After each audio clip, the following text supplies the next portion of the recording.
Oh, good afternoon. My name is Angie Peltier, and I work for the University of Minnesota Extension, and I'm up in the Crookston Regional Extension Office. Before I introduce our speaker this afternoon, I'd like to address a couple of our logistical issues. We will have a short presentation today, followed by time dedicated for questions and answers.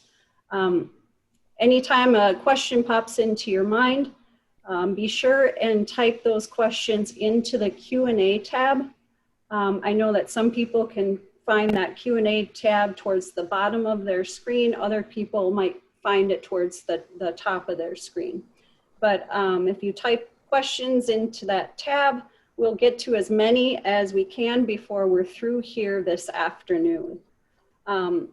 Lastly, before we leave here, we will be placing in the chat box a web link for a short survey that we'd really be grateful to have you fill out. If you missed this link, don't worry. We will send you a link in a short email in a couple of days, because it's really important to us that these sort of educational opportunities are of value to you. And we want to make sure that, that we're serving your needs. And so please be sure and fill out that survey for us. Now I'd like to introduce our speaker here today. His name is Dr. Jeff Coulter. He is a professor and extension corn agronomy specialist. And he works for the University of Minnesota's Department of Agronomy and Plant Genetics. Dr. Coulter. Okay, thanks, Angie. Well, hello, everyone. It's a pleasure to speak with you today. And I'm going to talk about some pre-harvest considerations for corn. So let's start by thinking about corn maturity. Corn hybrids planted in Minnesota reach maturity about 60 days after tasseling, or about 10 to 12 days after the kernels reach the half milk stage. This year, most of the corn in Minnesota tasseled around July 20th. So it's likely that most of the corn has reached maturity around September 20th. Let's think about some of the characteristics of the corn kernels at maturity. First, the corn kernels do not contain milk once they're mature. In addition, the kernels have reached maximum dry weight. A black layer is also present at the tip of the kernels where they connect to the cob. And that black layer can be observed by scratching off the tissue at the tips of the kernels or by cutting the kernels lengthwise. In addition, at maturity, the corn grain is about 32% moisture. The optimal grain moisture at which to begin harvest is a balance of many factors, including risk of stalk lodging and ear drop, the likelihood of wet weather and its potential for slowing harvest and favoring development of ear rots and pre-harvest losses, time required for harvest, and grain price and drying cost. It is often optimal to begin harvest once grain moisture has reached 24 to 22%. Harvesting when grain moisture is greater than 26% can reduce grain quality, increase threshing losses, and result in high costs for grain drying. These are some of the typical infield dry down rates of corn grain after maturity in Minnesota. Between September 15th and September 25, we can expect to have that corn grain drying at about 3/4 to 1 whole percentage point per day. Between September 26th and October 5, we often see grain moisture dropping by about 1/2 to 3/4 of a percentage point per day. Between October 6th and October 15th, we see grain moisture dropping by about 1/4 to 1/2 a percentage point on average.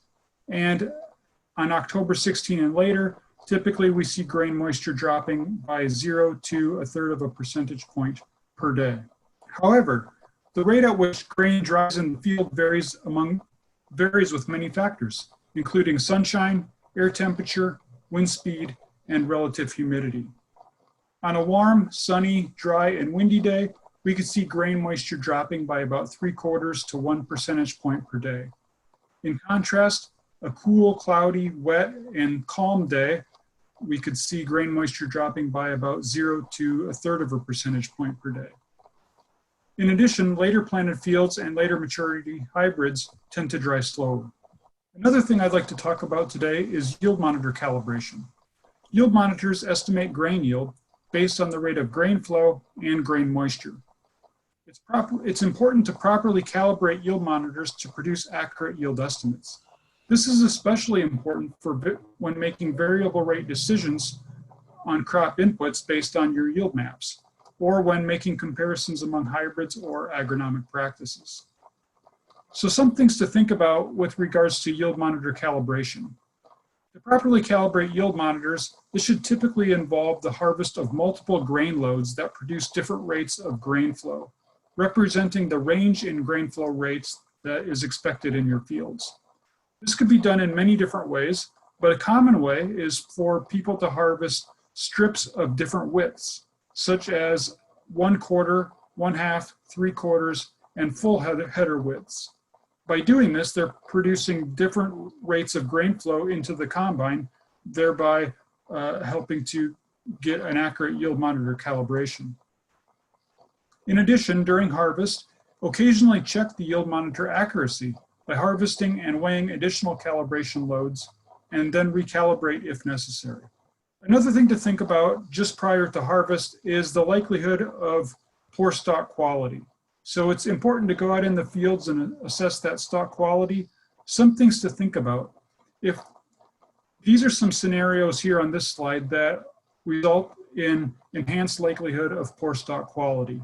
One of them is corn following corn, as that results in greater risk of stalk rots. Another situation is if we have large ears. And when there are large ears, they are a strong demand for carbohydrates from the stalk. And those carbohydrates often are move into the ears, and that can lead to weak stalks, particularly if there are dry conditions late in the season. And that leads to the third factor, which is drought stress late in the season. If there's drought stress late in the year, that favors the remobilization of carbohydrates from the stalk, and it also reduces nutrient uptake by the plant. Another factor that can enhance poor stalk quality is potassium deficiency. Potassium is used for plant structural components and for stress tolerance. And in fields where there is poor stalk quality, it's common to see plants that have hollow stalks at maturity. In addition, if we have a high plant population, that can enhance the likelihood of poor stalk quality due to thinner stalks and a greater demand by that crop for water and nutrients. In addition, corn borer tunneling in the stalks and hail can also reduce stalk quality. Hail can reduce stalk quality by damaging the stalks directly and by reducing the leaf area available for photosynthesis.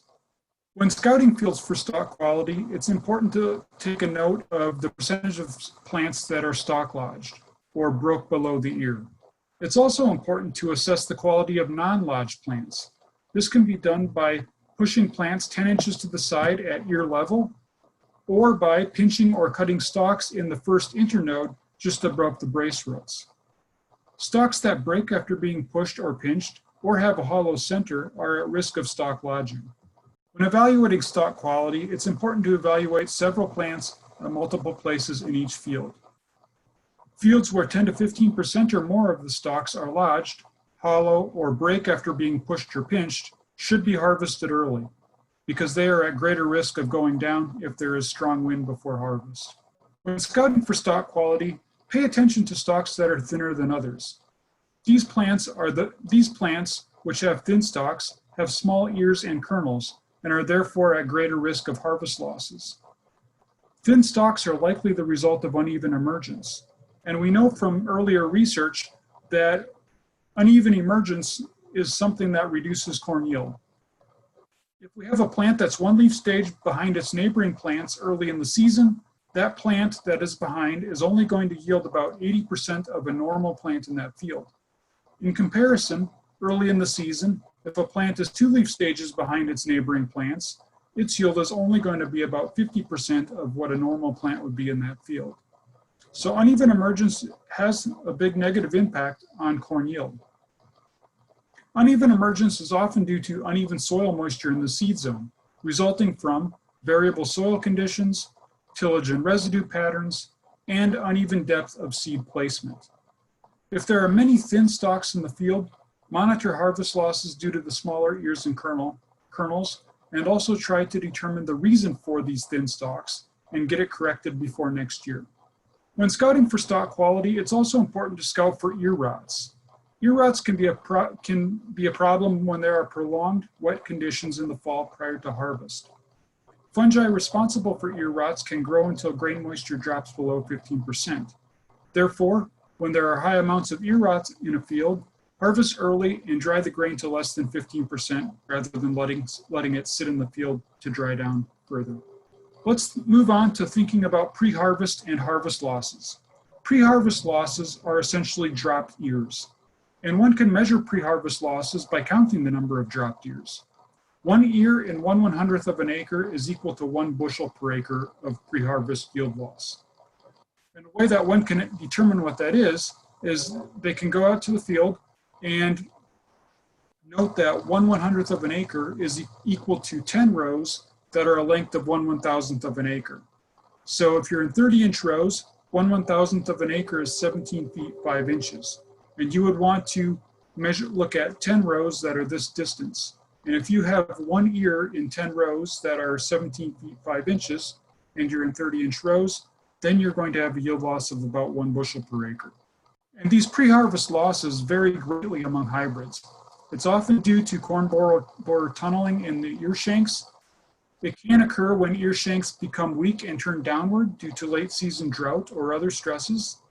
It can be enhanced when harvest is delayed due to wet weather, and earlier harvest may be necessary in fields where ear drop is substantial and expected to increase. Another thing to think about is harvest losses. Quite simply, 2 kernels per square foot is equal to 1 bushel per acre.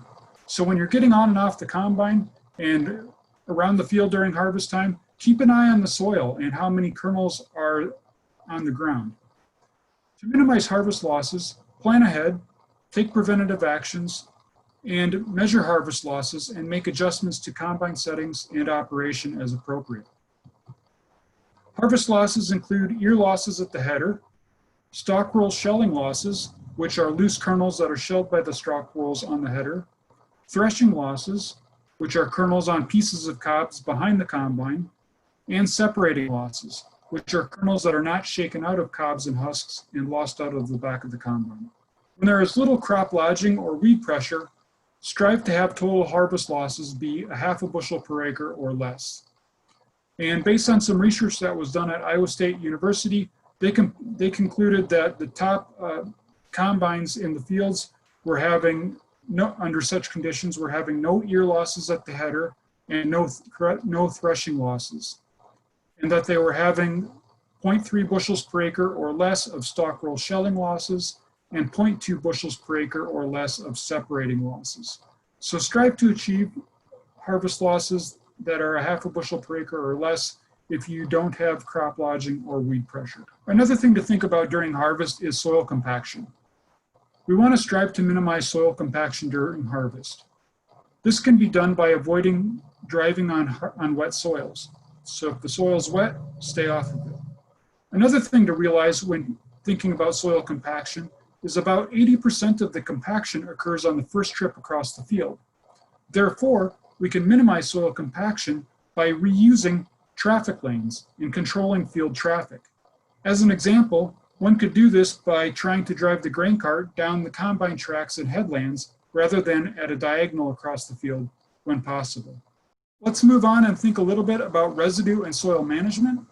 In fields where corn will be planted after corn and a full width tillage system will be used, it's often good to chop stalks before tillage to improve the uniformity of seed placement at planting.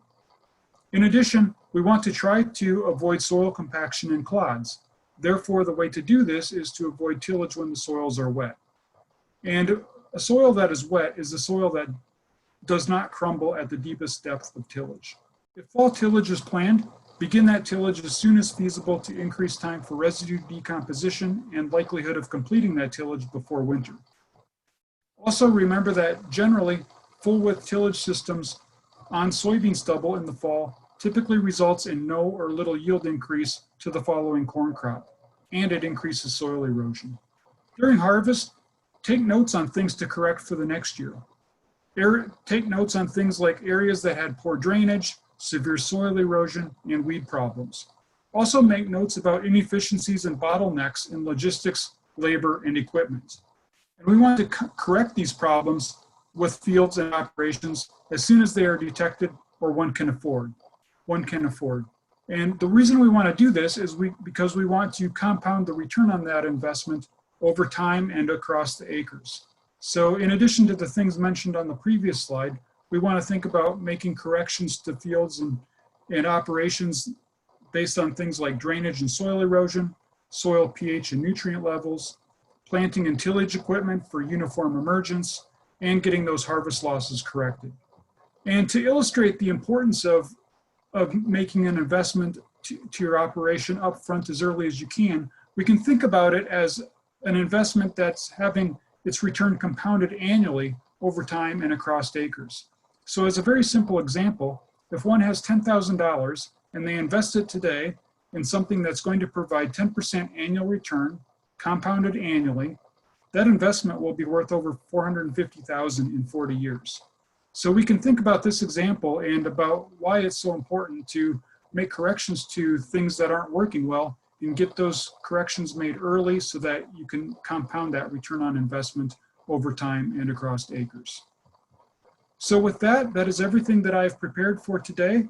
Thank you very much for your attention. We really value your feedback. So if you would just take a couple seconds and fill out this anonymous evaluation, we'd really be grateful for that.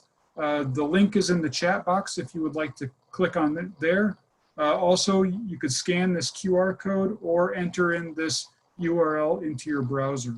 Either way works, and we're very grateful for your completing that evaluation. In the meantime, I will be happy to address any questions or comments that are out there. Thank you for your presentation, Jeff. So a question here. So all things being equal, are there some hybrids that just end up with more ear drop? Meaning is that under some sort of genetic control? Yeah, I think there is some genetic factors. We've had trials where one hybrid will just be dropping, maybe 5% of the ears, and the hybrid right next to it just isn't dropping any. So we're not exactly sure why. It seems like there's a genetic factor. It may be related to the relative maturity, these kinds of things. And it may be exacerbated in years when there is like a late season drought and those ears turn down normally than they would normally. Sometimes when there's a late season drought, the ears turn down before they're even mature. And when that happens, then I think we start to see differences in ear drop among hybrids really start to show up. Thank you for that. Can you address what happens as far as black layer is concerned, or if black layer actually happens when there's frost that ends the growing season as opposed to physiological maturity? Yeah, great question. Yes, if there's a frost that occurs, that corn will still have a black layer. That'll occur within a few days after the frost. So whether the growing season ends naturally for that plant or whether the plant dies early due to a freeze, that grain will develop a black layer. And that black layer is basically indicating that there's no more nutrients being moved into those kernels. So last fall, we had in the northwestern part of this state, we had just it was a really cruddy corn year. We just didn't accumulate heat the way we needed to. So the crop was far behind. Much of it was killed by frost, and we ended up with really poor test weights. I know that some people were hoping to kind of rely on some in-field drying to take place. With lower test weight corn, does it dry slower than normal corn just because there isn't as much mass in the individual kernels, or how does that work? Yes, I believe that, lower test weight corn does dry a little lower, probably for the reason that you indicated. Also, when that corn freezes early, um, oftentimes the husks are wrapped very tightly on the ears.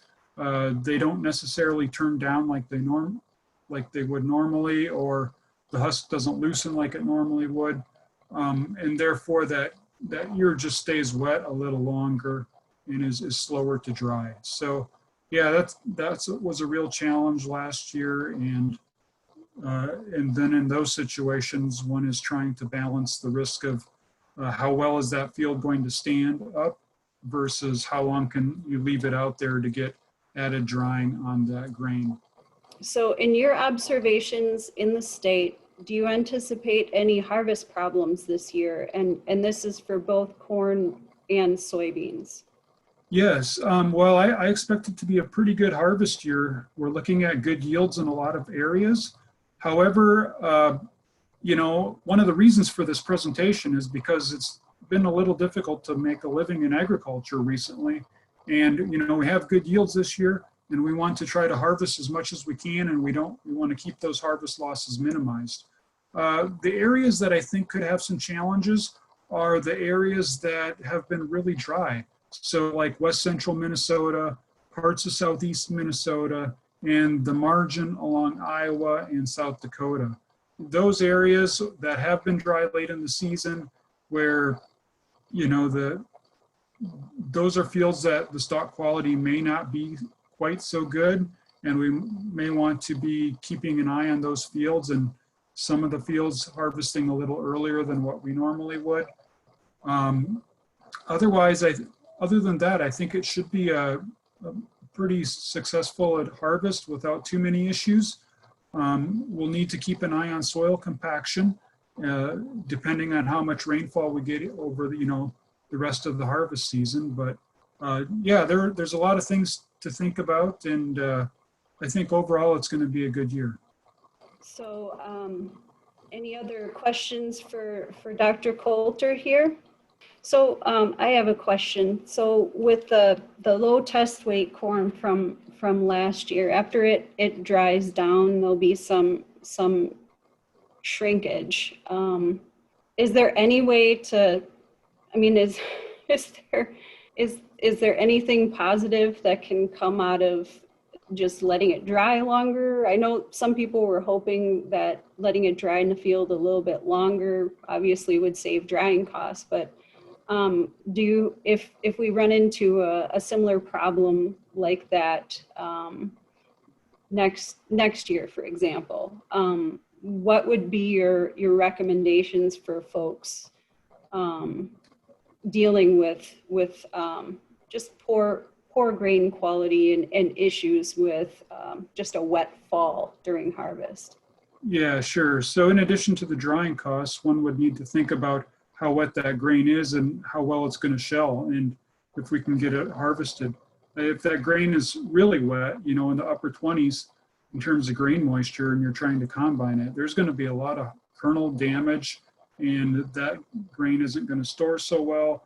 It's likely there's going to be some dockage due to that. So yeah, it's really trying to get that grain to dry down to below 26%, and then getting in there as soon as feasible with the combine to try to harvest. If you think you can leave it sit in the field a little longer to get grain dry down, then that's something to consider. Leaving it over the winter is high risk, but when the grain moisture is just excessively high and too high to harvest, then there's really not much choice in some situations. But hopefully we can avoid that in the future. And yeah, I guess one thing we learned from last year is we really need to be careful about our planting dates. And if it looks like we're unable to get the corn planted in the first half of May in far northwest Minnesota, that maybe it might be good to think about switching to soybean or something, especially because we don't know what the rest of the growing season could be like. And it seems like some of these years when we've had a really hard time getting the corn planted on time, those are also years when we have below normal growing degree day accumulation. So yeah, lots of challenges and things to think about, that's for sure. So a couple more questions here about test weight. So what is of better economics, to produce for yield or test weight, all things being equal? Yeah, typically yield. So test weight is kind of an indication of, the size of the kernels, and yield is dependent on the number of kernels you harvest and the weight of those kernels. And generally, if it's an average or above average corn crop, you're going to have pretty good test weight. That's not typically going to be a limiting factor. So I think if we're just, managing for high yield, that's going to be profitable, that in most cases should be what we strive for. And then how much variability do you see in test weight among hybrids? We do see some variability in test weight. A lot of it's dependent on the relative maturity that's out there. And it can be influenced by things like late season drought. So if there are dry conditions later in the year that result in not so good of conditions for grain filling, then the test weight could be lower and that kind of thing. And thinking about when that drought stress occurs relative to what the maturity was for that hybrid, that's something to think about too. So for example, if one had an early maturity hybrid that went through a lot of its grain filling phase before the drought set in, that early maturity hybrid may have greater test weight than a later maturity hybrid that was more impacted by that late season drought. That makes sense. The only other question I have here in the Q&A box is asking whether the slides would be available after the session. I do know that a recording of this presentation will be available on the University of Minnesota Extension website under the corn tab, under harvest, I believe. Yes, and it will also be available on the University of Minnesota Extension Crops YouTube channel. So if you want to subscribe to that or just look at that, it'll be on there as well. It'll be a YouTube video there, and that same video will be on the Corn Harvest webpage. Also, if you would like, you could send me an email and I would send you a copy of the slides if you would like those as well. So 2 more questions just came in. It's been a really dry harvest. It's been really dry. Harvest is starting here. Will rain now help stalk health to help prevent breakage and lodging if the corn has reached black layer? Yeah, that's a good question. It might help. A little rain might help, just to kind of make it not so brittle. Yeah, that's a very interesting observation that I agree with. And then as we continue to receive more heat during the growing seasons, should we consider going to fuller season hybrids? Yes, that's something to think about. If you're in an area where your corn has been consistently reaching maturity well in advance of what you think it should be based on how much growing season is available, definitely consider pushing that relative maturity a little bit. It helps to know what your drying costs are a little bit. For example, if the drying costs are 2 cents per point per bushel, or whether they're 4 cents per point per bushel, that can make a big impact on the profitability. And also thinking about your ability to dry wet corn, just in case, all these things we need to be thinking about. And if your drying costs aren't so high, and if it seems like the hybrids you've been planting have been making maturity well in advance of what the growing season is allowing, then by all means consider pushing that relative maturity a little bit to gain greater yield. And we see such a response typically in southern Minnesota. We see a good response of greater yield with longer maturity hybrids. But when we move into central and northern Minnesota, that yield response to longer maturity often it is very small and not there. It seems like just choosing a good genetics for your hybrid is more important than pushing the relative maturity longer. But with changing weather and variable weather that we've been seeing in the last few years, anything's possible. And, it does make sense that if you have a lot of the growing season left, that you could increase that relative maturity a little bit and have more time for grain fill and a little bit higher yield. All right, we'll give it 30 more seconds just to make sure that another question, somebody's not in the middle of typing a question here, and then we'll wrap this up. If you take a look at the chat box, there's the URL for the YouTube channel. So the other presentation in this series is posted there. And then the corn website, there's the URL for that website as well. And then the URL also for the survey for today's webinar. So if you wouldn't mind filling that out, that would be great. So 30 seconds passed, there were no additional questions. Dr. Coulter's email address is pretty easy to find on you just search for it on the University of Minnesota website. He'd be glad, I'm sure, to answer additional questions through email. Yeah, and it's also on the first slide of my presentation here, which I'm pulling up right now. There it is, Jeff Coulter at umn.edu. So happy to answer any questions or any comments that you have and share slides as well. Thank you very much. Thank you for your attention and have a safe and bountiful harvest.